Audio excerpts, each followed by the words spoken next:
The news for South Mississippi continues. The 4 o'clock show with David Elliott, Karen Abernathy, and meteorologist Rob Knight.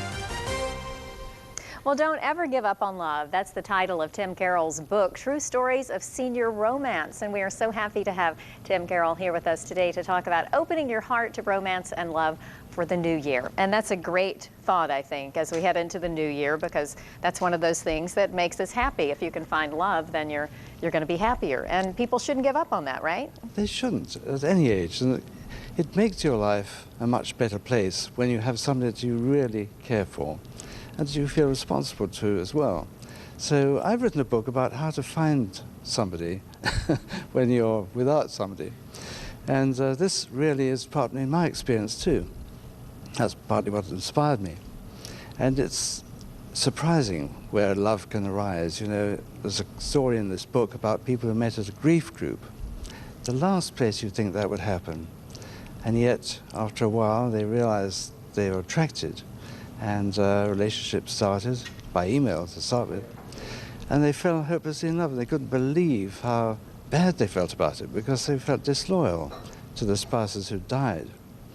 But in the end, they found they had just as much love left over for the spouses that passed as they had for each other.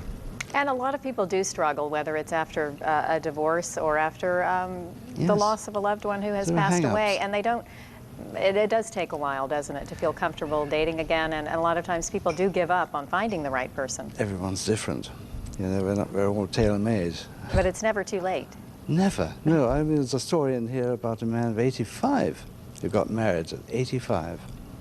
And so this is really about personal stories? A lot of them it focuses on true stories? Of people I've met, and some of them I didn't know before I read their stories, but they're inspirational, and that's my mission, to bring hope to the people who are single after 50 and who would like to find a better life with somebody. And you said you speak from personal experience. Yes, share a little bit of that do. with us. Well, I moved up from Florida. I was working for a company down there, and they said I could go to Atlanta if I liked. So I went up to Atlanta, and lo and behold, I met somebody in a bar, a man. And he said, "You must come and join the group that I belong to. I think you'd like the people." And a couple of weeks later, I went along. He wasn't even there. He was playing golf. But I met my wife, and that was the first time I saw her. I thought, she's really a very attractive person to be with this bunch of old people. But we didn't date straight away, but we soon found out we loved each other.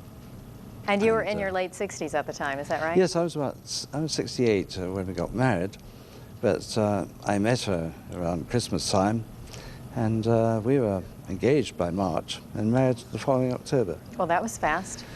Well, it sounds fast, but I haven't got much time left. How has it changed your life, and how do you think it can change others' lives? It makes a huge difference to share your life with somebody. I've said before, you know, to other people that the thing which I suppose I missed most as a single man was waking up on a pillow of the woman I loved. And she's put that right. She's there with me. And we share so much together. You know, you can't have everything in common with a spouse, but we have lots going on, and we're busy people. We have a big social life. And it just enhances your life so much to have another significant other. I'm saying does. New Year is a good time to make a resolution to get out and take that first step.